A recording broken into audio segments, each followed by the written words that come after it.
어렸을 때에 가장 기억에 남는 불조심, 화재 예방 포스터 보면은 항상 써있는 문구가 있었어요. 꺼진 불도 다시 보자. 실제로 그렇습니다. 최근에도 광주라든지 몇몇 지역의 야산에서 화재가 발생했는데, 특징이 뭐냐면 불을 진화했어요. 화재를 진화했는데 조금 있다가 다시 강풍이 불면서 죽은 줄 알았던 불씨가 살아나 재발화가 되는 거죠. 그래서 다시 화재가 발생했다. 그런 소식을 종종 접할 수가 있습니다. 사실 꺼진 불도 다시 보아야 하는 것이 맞죠. 꺼진 불이 우리에게 다시 이제 그게 불이 나면 피해가 될 때에는 주의해서 잘 살펴보고 정말 완전히 꺼졌는지 다시 발화할 수 있는 가능성이 없는지 그렇게 확인을 해야 되겠지만, 사실은 꺼져서는 안 되는 불씨도 있습니다. 꺼지기 쉬운 불씨, 그러나 절대로 꺼뜨려서는 안 되는 불씨가 있죠. 사실 저는 캠핑 이런 거를 썩 좋아하지 않아요. 저는 이렇게 막 가가지고 스스로 만들고 이런 거보다는 다 갖춰진 데 가는 걸 좋아하는 편입니다. 근데 이제 캠핑 좋아하시는 분들은 캠핑 가가지고 이렇게 직접 밥 해먹고 요리해먹고 고기 구워먹고 이런 거 굉장히 좋아하시지 않습니까? 그럴 때에 불씨를 잘 찾아요. 요즘에는 불씨를 굳이 살릴 필요 없이 다 좋은 기구가 나와가지고 가스 꽂고 딱 돌리면은 끝나겠지만, 드럼통이라도 고기를 구워먹는다, 제대로 즐기시는 분들, 이렇게 바베큐를 즐기시는 분들이라면 그 안에 불씨가 죽지 않도록 하는 것, 사실 불 피우는 것도 그렇게 쉬운 일은 아니라 그래요. 그런 것도 굉장히 어렵게 해내게 되겠죠. 고대 사회에는 지금보다 불을 피우기가 어렵지 않았습니까? 지금은 라이터, 토치 이런 거 가지고 쉽게 불을 붙일 수 있지만 옛날에는 그렇지 않았죠. 그러다 보니까 집집마다 불씨를 꺼뜨리지 않는 것이 굉장히 중요했어요. 성경에 보면은 원수를 사랑하라는 가르침 중에서 내 원수에게 잘해줘라, 그러면 그것이 그의 머리에 숯불을 얻는 것과 같다 라는 표현이 있어요. 어렸을 때에 저는 그 표현이 복수는 이렇게 하는 거구나 라고 생각을 했습니다. 숯불을 머리 위에 얹으면 어떻게 되겠어요? 홀라당 머리 다 타고 화상이 있고 잘못하면 죽을 수도 있겠죠. 그래서 원수에게 악하게 보복을 하는 것이 아니라 오히려 아예 잘해줘서 그 사람이 오히려 그것 때문에 더 그 죄가 커지게 만들고 큰 심판을 받게 만들어라, 이런 뜻인가? 그렇게 보기에는 원수를 사랑하라는 명령과는 잘 어울리지 않는 것 같습니다. 그 명령은 불씨를 꺼뜨리는 것과 관련이 있어요. 불씨가 꺼지면은 옆집에 가서 불을 빌려와야 됩니다. 빌려온다기보다 다시 돌려주지는 않을 수도 있으니까 불을 얻어와야 되는 거죠. 화로를 가지고 불을 얻어옵니다. 그런데 원수의 집에 가서 불을 빌려달라고 얘기할 정도면은 얼마나 절박하다는 이야기입니까? 아무도 안 줬다는 이야기잖아요. 그러니까 절박한 상황에서 너에게 온 원수를 푸대접하지 말아라. 그의 머리 위에 너의 숯불을 올려주어라. 그가 그 불을 가져가서 생활할 수 있도록 도와주어라. 이런 뜻을 담고 있어요. 사실 불을 꺼뜨리면 안 되는 거죠. 꼭 살려야 되는 불씨가 있는 겁니다. 오늘 본문이 그런 불씨를 보여주고 있습니다. 본문의 앞에서는 아하시아가 죽었어요. 유다의 왕 아하시아가 이스라엘 왕 요람을 만나러 갔다가 예후의 반란 때에 같이 죽어버리고 맙니다.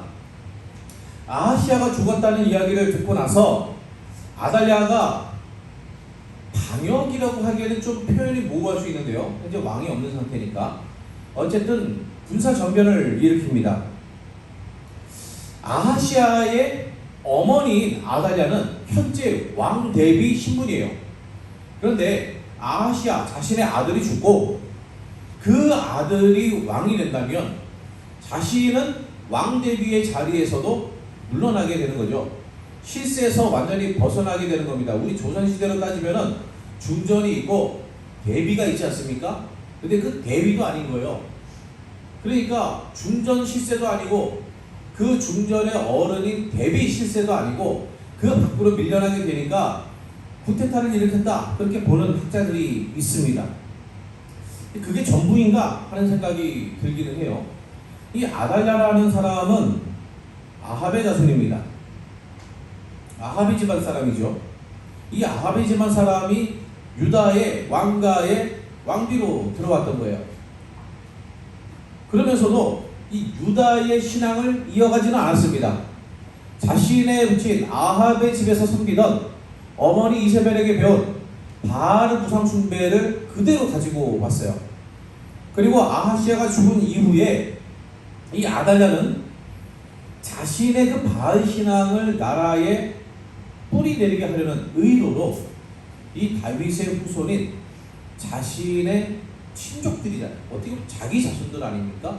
자기 아들의 자손들 다 죽여버리는 거예요. 왕의 자손, 다윗의 자손을 모두 죽였다. 사실 자손이라고 표현할 때 여기서는 남자를 이야기합니다. 여자를 다 죽인 건 아니고 왕 위에 오를 자격이 있는 남자들을 다 죽였다는 거예요. 그리고 6년간 나라를 지배했습니다. 모두가 죽었기 때문에 이제 왕 위에 오를 정통 계승자로서의 다윗의 자손은 남지 않았다. 그렇게 보는 상황이 된 거예요. 어둠의 시대가 되었죠. 불이 다 꺼진 것처럼 보이는 시대입니다. 불씨가 남지도 않은 것처럼 보입니다. 그런데 이 상황에서 여호세바라고 하는 사람이 등장해요. 여호세바는 죽은 아하시아의 누이입니다. 왕의 누이죠. 그리고 제사장인 여호야다의 아내입니다. 왕의 가문과 제사장의 가문이 결혼을 한 거예요.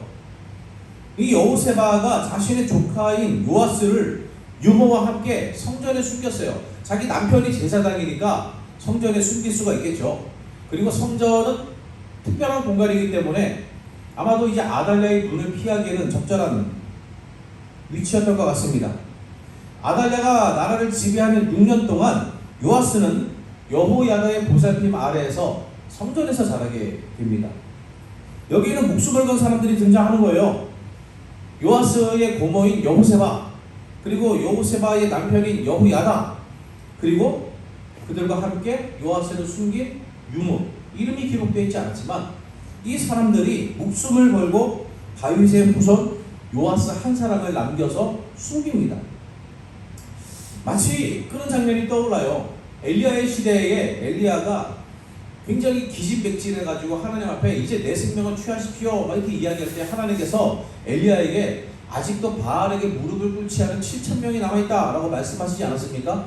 바알의 무릎을 꿇지 않고 이세벨의 권세에 굴복하지 않고 오직 여호와 하나님만을 섬기는 이스라엘의 선지자가 7,000명이 있다는 거예요. 그 7,000명은 목숨을 걸고 자신의 신앙을 지킨 겁니다. 뿐만 아닙니다. 엘리야가 아합을 만나러 갈 때에 아합의 국내 되시는 오바댜를 길에서 만나게 되었어요.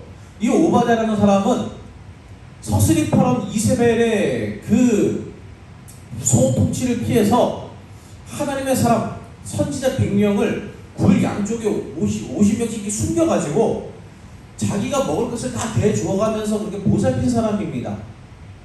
왕의 측근으로 왕의 국이 신하로 있으면서 몰래 그 일을 한다는 것이 얼마나 위험합니까?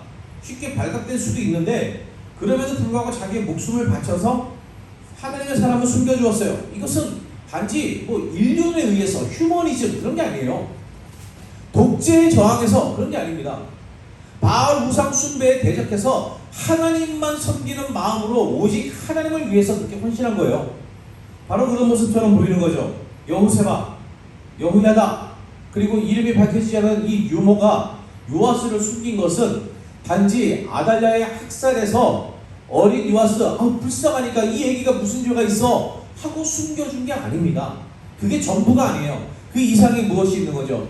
하나님께서 다윗의 집안에 약속하신 것을 이루기 위해서 다윗의 혈통을 남겨두어야 한다는 사명으로 이렇게 한 겁니다. 자신들의 목숨이 위태로움에도 불구하고 하나님의 약속, 하나님의 뜻을 이루기 위해서 헌신한 사람들이었던 거예요. 그리고 7년째 되는 해에 요아스의 즉위식을 거행합니다. 7년이라는 숫자에 대해서 여러 신학자들은 의미를 부여해요.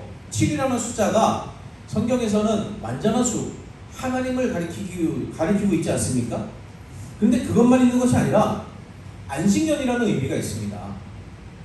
이 안식년, 7년마다 한 번씩 돌아오는 안식년은 해방의 의미가 있어요. 억압되었던 종들이 풀려나는 때입니다. 가난 때문에 빚을 지고 그 빚을 갚지 못해서 종이 된 사람이 있어요. 그러면 평생 종으로 살아야 되는가? 아니에요.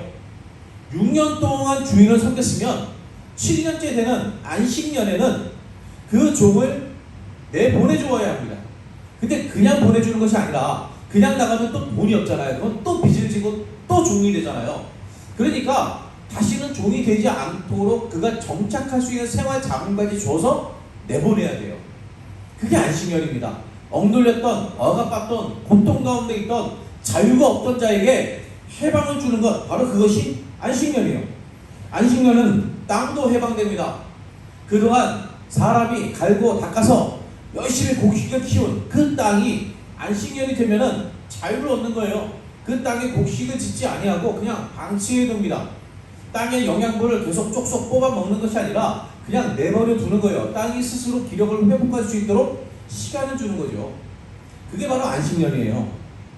그래서 여러 신학자들은 이런 안식년, 아달랴의 억압으로부터 해방되는 유다의 모습, 진정한 자유를 찾는 유다의 모습을 강조하기 위해서 이 여호야다라는 제사장이 특별히 그런 신학적 의미를 가지고 7년째 되는 해에 요아스의 즉위식을 허행했다, 이렇게 보는 견해가 있어요. 물론 현실적으로도 그렇습니다. 갓난아기였거든요. 요아스가 7년째 되는 해, 쉽게 말하면 6년을 지나고 나서 왕위에 오는데 그때 나이가 7살입니다. 그러면 아달랴가 왕의 자손을 멸할 때에 숨겨준 그때의 요아스의 나이는 그냥 태어나자마자 갓난아기라는 뜻이에요. 그 갓난아기를 왕으로 올릴 수는 없잖아요. 갓난아기를 왕으로 올려서 뭘 하겠습니까? 그러니까 누군가가 도와주더라도 왕좌에 앉아가지고 흉내라도 낼 수 있는 나이가 되었을 때에, 7살이 되었을 때에 왕위에 올렸다, 이런 의미도 있는 거죠. 여호야다는 치밀하게 즉위식을 준비합니다. 군사들을 부하 부르고 그 군사들의 지휘관들을 불러서 충성을 맹세하게 합니다. 그리고 나서야 왕자, 이제 왕이 될 요아스를 보여줘요. 그리고 본문에는 등장하지 않습니다만 같은 부분을 기록하고 있는 역대하 말씀에서는 레위 사람과 유다의 각 족장들을 불러서 그들에게도 충성을 맹세하게 하는 장면이 등장합니다. 그리고 안식일에 당번인 군사들과 비번인 군사들을 적절하게 나누어서 각자의 역할을 맡기는 어떤 치밀한 이 군사적인 역할까지도 여호야다가 감당하고 있습니다. 그 중에 일부는 왕궁을 감시하게 하고 일부는 요아스를 호위하게 하는데, 왕궁을 감시한다는 것은 아달랴를 발을 묶어두는 거죠. 아달랴를 감시하는 거죠. 그리고 이 군사들에게 다윗의 창과 방패를 내어주었다 이야기를 해요. 두 가지 정도 의미가 있을 것 같습니다. 첫 번째는 상징적인 의미예요. 실제로 이 다윗의 창과 방패라는 것, 다윗 시대에 만들었다라는 것은 거의 200년 가까이 되었다는 뜻입니다. 물론 뭐 200년 가까이 되었다가 무기의 역할을 못하는 건 아니겠지만 그만큼 오래된 무기를 내어준다라는 것은 그 무기의 성능에 기대하고 있다는 뜻은 아닌 것 같아요. 그 다윗의 창과 방패가 특별히 좋은 무기이기 때문에 내어준 것은 아닌 것 같습니다. 아마도 다윗의 계승자라는 상징적인 의미를 강조하기 위해서겠죠. 이 요아스는 다윗의 자손이다, 다윗의 자손이 왕이 되어야 한다. 그러니 이 요아스가 즉위하는 자리에 군사들은 다윗의 무기로 무장해라, 이런 의미가 있을 거예요. 또 한 가지 의미가 있다면 현실적으로 줄 수 있는 무기가 그것밖에 없을 수도 있습니다. 지금 아달랴가 나라를 장악하고 있는 상황이지 않습니까? 그런 상황에서 군사들에게 무기를 준다. 그들이 비록 군인들이고 그리고 당번을 서게 되면 적어도 어느 정도의 무기를 가지고 움직이긴 하겠지만 충분하지 않을 수도 있겠죠. 그 무기를 마음대로 꺼내서 활용하기는 어려울 수 있겠죠. 그래서 여호야다는 아달랴가 통제하고 있는 무기가 아니라 성전에 보관하고 있는, 자신이 관리하고 마음대로 취급할 수 있는 다윗의 창과 방패를 군사들에게 내어주었다, 이렇게 볼 수도 있는 거예요. 7년이라는 의미에도 현실적인 의미도 있고 신학적인 의미도 있고, 다윗의 창과 방패를 내어주었다는 데에도 현실적인 의미도 있고 신학적인 의미도 있는 겁니다. 이렇게 해서 요아스를 왕 위에 올리는데, 요아스를 왕 위에 올리고 나서 제일 처음 하는 것이 무엇이냐면 그에게 율법책을 줘요. 사실 이게 특별한 일은 아닙니다. 우리나라는 그런 게 없어요. 우리나라는 어떤 뭐 국교라는 개념이 없지 않습니까? 사실 미국도 지금은 마찬가지나 상관 뭐 다를 바가 아닌데, 그래도 미국이라는 나라가 이 천교도 신앙을 가진 사람들이 세운 나라다 보니까 아직도 그런 어떤 기독교적 전통이 사라지지 않고 남아있는 부분이 있어요. 예를 들면 대통령이 취임을 할 때 성경책에 손을 얹고 선서를 한다거나 하는 그런 부분이 남아있죠. 우리나라는 그런 게 없습니다. 근데 미국에서는 그런 것들이 당연하게 받아들여지나요? 대통령이 기독교 신자가 아니다, 그렇다고 해가지고 기독교 신자가 아니고 당신은 이슬람 신자니까 코란에 손을 얹고 맹세해라, 그렇게 말하지 않는다는 거예요. 율법책을 주는 것처럼 성경책을 주는 거죠. 근데 유대 사회에서 왕이 된다는 것은 어떻게 보면은 율법책을 주는 것이 당연해 보일 수도 있습니다. 왕에게 율법책을 주는 것은 미국 대통령 취임할 때 성경에 손을 얹고 선서를 하는 것처럼 그냥 형식적인 관례적인 것일 수도 있어요. 그러나 본문이 그것을 강조합니다. 성경의 다른 부분들에서 왕이 즉위하는 것을 표현할 때 누가 죽고 그 아들 누가 왕이 되었더라 할 때 그가 율법을 받고 왕위 대관식을 거쳤다, 이런 표현을 쓰지 않아요. 근데 굳이 요아스에 대해서는 율법을 주는 겁니다. 왜 율법책을 주었다는 내용을 뻔한 내용이고 일상적이고 다른 왕들도 다 그렇게 했을 텐데 요아스에게 강조하고 있습니까? 하나님의 말씀이 죽은 시대였기 때문에 그래요. 실제로는 말씀이 죽은 것은 아니지만 말씀이 죽은 것처럼 느껴지는 시대, 바알 숭배가 온 나라를 뒤덮고 있는 것처럼 느껴지는 시대, 아달랴가 지배하는 그 시대를 지나서 요아스가 왕이 됨으로써 이제는 하나님의 말씀이 통치하는 나라다, 이걸 보여주는 겁니다. 다윗의 자손인 유다의 왕은 하나님의 말씀으로 율법으로 나라를 다스린다. 임의로 자기 뜻대로 다스리는 것이 아니라, 우상을 숭배하며 나라를 다스리는 것이 아니라 오직 하나님의 말씀으로 나라를 다스린다, 이걸 보여주는 거예요. 이 요아스의 즉위식이 보여주는 정말 중요한 의미가 있습니다. 여호야다나 여호세바나 또 많은 사람들이 이 일에 동참했죠. 군사들이 동참했고 족장들과 레위 사람들이 동참했습니다. 그러나 이게 전부가 아니에요. 그들이 많이 노력하고 헌신하고 심지어 목숨까지 버렸지만 그들의 수고와 헌신으로 요아스가 왕이 된 것이 아닙니다. 어떻게 이런 일이 벌어질 수 있었습니까? 하나님께서 약속을 지키셨기 때문이에요. 창세기 49장 보면은 야곱이 죽기 전에 자기 자손들을 불러다가 예언적 축복을 하는 내용이 등장합니다. 그 중에서 유다라는 아들에게 규라는 것은 지팡이를 이야기하는데 특히 이게 지도자의 지팡이를 이야기하거든요. 그러니까 왕이 가지고 있는 막대기, 이걸 가지고 이렇게 하고 지시도 하고 뭐 이렇게 하는 그 막대기를 가지고 이야기하는 거예요. 규가 유다를 떠나지 않으면 통치자의 지팡이가 그 발 사이에서 떠나지 않을 것이다. 다시 말하면 유다의 자손이 영원토록 왕이 될 것이다 하는 이야기예요. 그리고 역대상 17장과 사무엘하 7장에 보면은 소위 우리가 말하는 다윗 언약이라고 부르는 내용이 등장합니다.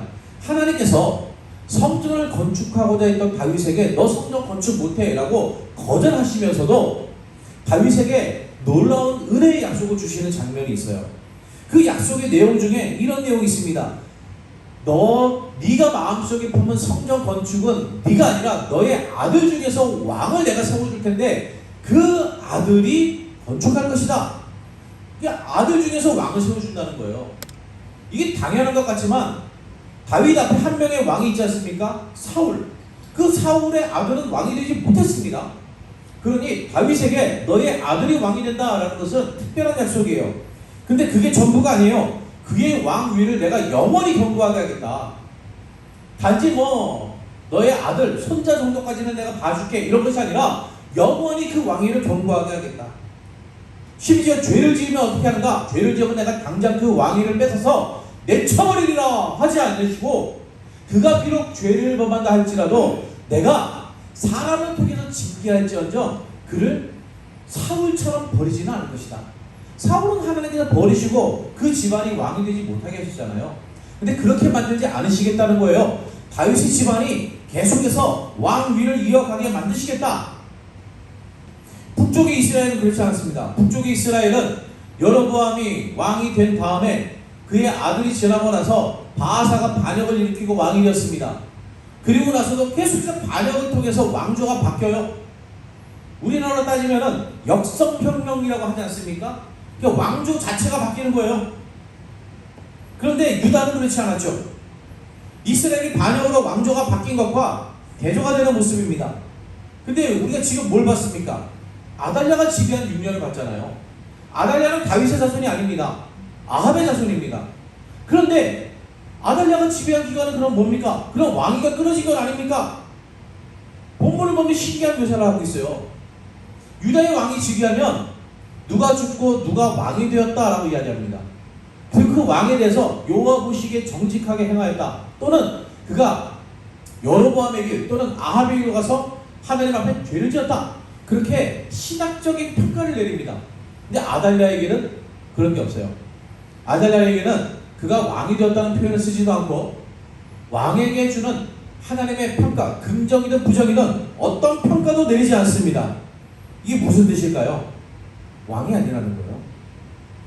아달랴가 지배한 6년은 아달랴가 왕이었던 기간이 아니라 왕이 부재한 기간이라는 겁니다. 6년의 공백을 두고 다시 유다의 후손이, 다윗의 후손이 왕이 되었다는 거죠. 하나님의 약속이 끊어지지 않고 이어진 것으로 평가하고 있습니다. 이것은 하나님의 신실하심을 나타냅니다. 하나님이 약속하신 것을 끝까지 지키는 분이에요. 이전에도 마찬가지였어요. 유다가 죄를 지었을 때, 이 유다 백성들이 죄 가운데 빠졌을 때 하나님께서 그들을 멸하지 아니하시고 그들의 멸하기를 기뻐하지 아니하시고 다윗과 맺으신 언약을 기억하셔서 그들에게 다시 한번 기회를 주신다. 이런 표현들이 등장합니다. 그런데 요아스가 왕이 된 것을 보면 사람이 하는 일처럼 보여요. 그러나 이 모든 것은 하나님께서 하신 일입니다. 불꽃을 지키시는 하나님, 불씨가 꺼지지 않게 하시는 하나님, 그 하나님이 약속을 신실하게 지키셨기에 다윗의 자손인 요아스가 그 어두운 시간을 뚫고 한 줄기 빛이 되어서 온 땅을 밝히는 하나님의 영광을 보여주게 된 것입니다. 그 불꽃을 지키시는 하나님을 의지하는 것, 하나님을 바라보며 나아가는 것이 무엇입니까?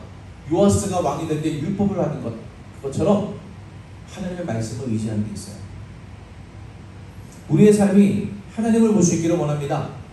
열심히 노력합니다. 우리가 수고합니다. 그러나 우리의 수고가 우리의 길을 열어주는 게 아니에요. 우리의 수고를 헛되지 않게 하시는 하나님의 신실하심이 있는 줄로 믿습니다. 그 하나님의 신실하심은 어떤 사람이 경험합니까? 약속을 붙드는 사람입니다. 말씀을 붙드는 사람입니다. 하나님의 약속과 말씀을 붙들어 하나님의 신실하심 안에서 그분이 길을 열어주시는 놀라운 은혜, 불씨가 꺼지지 않게 지켜주시는 은혜 가운데 살아가기를 간절히 원합니다.